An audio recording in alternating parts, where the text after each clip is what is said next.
World War II theme, lots of dice chucking, really cool missions and boards.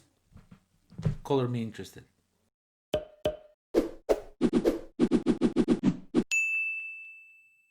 What's up, everybody? Welcome to the Life of a Board Gamer. My name is Daniel, and today we are going to take a closer look at a game called D-Day Dice. You're rolling some dice, you are hiring some extra specialists, heroes, whatnot. So let's get out to the table. Let me show you what you get in this box, and then we'll talk some more about it. Okay, so let's check out what you get in this box.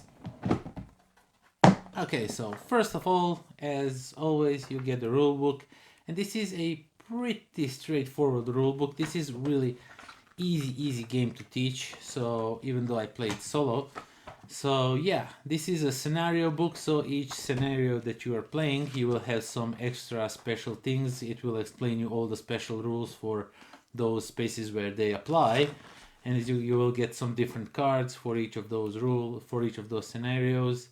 And yeah, pretty cool thing.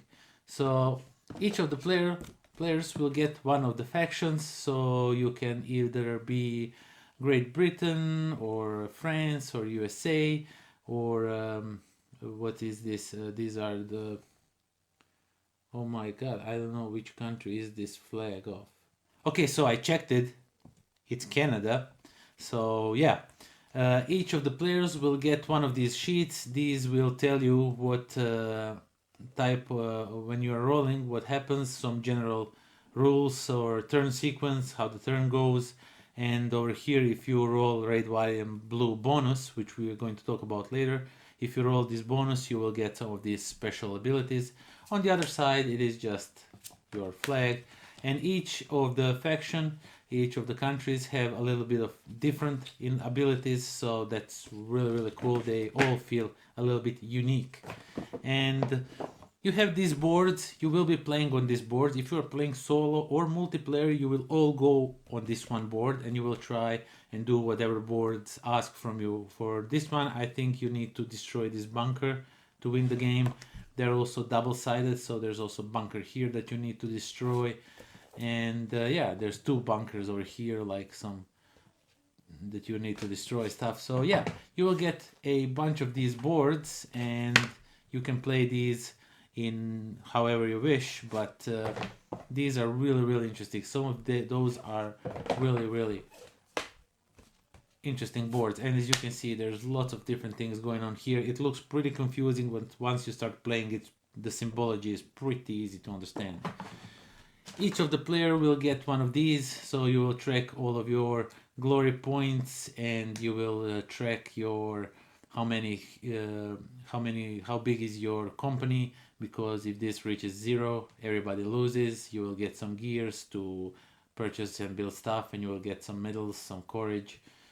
So yeah, each of the players will get a set of one of these. There are some tokens that you can use throughout the game to mark up some stuff. And let's talk about the dice now. So each of the players will have one of their dice, or that will represent their team, their company, however you want to call it. And these are not rolled. These just represent where you are. You can't stay forever on one spot. You need to move around. The game pushes you to move around. So you will mark with this one how long are you staying in a spot, and then you have to like move next space, or you can do these shields or this thing over here. And each of the players will get 2 red, 2 blue, and 2 white dice. These are used for machine guns when machine guns are shooting at you.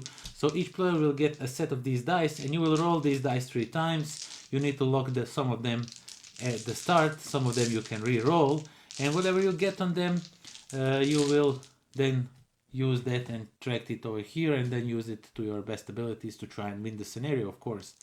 And yeah, these are pretty nice dice. Everything is like engraved, and it is really nice quality dice. They feel like really chunky in your hand, which is super awesome.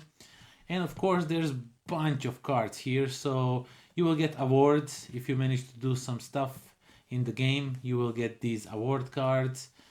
You will also have these vehicle cards, so you can have vehicles in the game and you can use them to try and win the scenario. All of these are like you have these special items. Some of these special items will be available depending on what your mission is. So for example, this one says signaling lamp, and you can gain fresh troops, red, white and blue from this. And there is a bunch of regular items, of course. So these are like, they give you +7 infantry, they give you the toolkit adds +2 to your final tally of these wrenches that you need to collect. So yeah, all bunch of different things.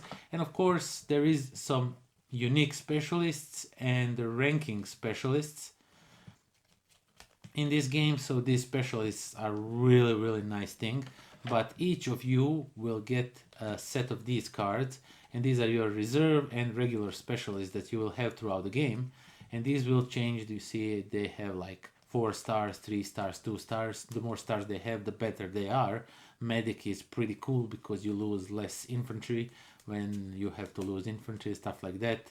You may ignore one of the skulls if you roll them. Skulls are of course not good. That means that your guys are dying.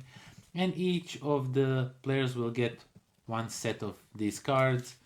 And yeah, basically that's everything that comes in the D-Day dice. Okay, so that was D-Day dice. Now, I have watched countless documentaries about the World War II.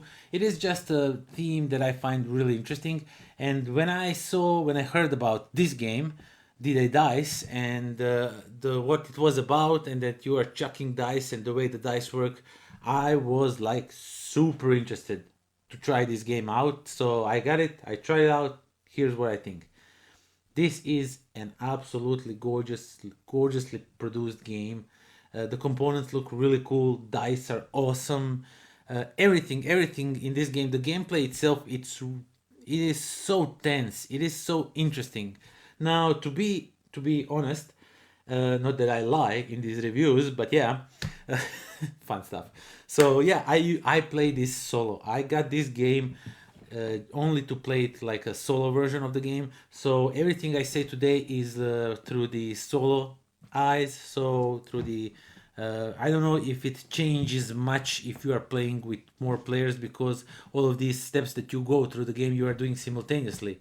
If one of you lose, you all lose. So, but if you're playing solo and you lose, you still lose. So I don't think that much is different if you play with more players, even though you can help each other out. But there's always some cards that don't play. If you play solo, you just don't use them, or they work differently, and they tell you that if you're playing solo, this card will then do this, not that, because usually it helps somebody else, but now you can help yourself, stuff like that.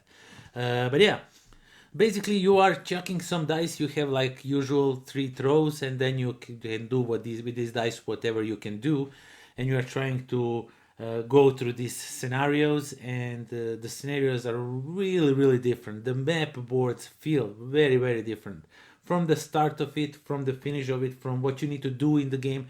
You always have to accommodate for your dice rolls, for what you need to do, what map tells you that it's doing. Sometimes you will be pinned by machine guns and you really want to roll some stuff to help you out, and you can't roll it. For the love of God, you can't roll it, and you're just trying your best. You will fail a lot of times to win in this one. This one is pretty hard game, at least for me, but I'm not a good strategist, I guess. So yeah, the greatest thing about this is it says even on the box, red, white, and blue system. I absolutely adore that system. So what it means is, as you saw, you are rolling red, white, and blue dice, 2 of each. And if you manage to get the same symbol on one red, on one blue, and on one red, white, and blue die, if you get same symbols on 3 different colored dice, you will activate a special ability. You will gain more troops. You will gain more courage to. Then you can hire more specialists, stuff like that.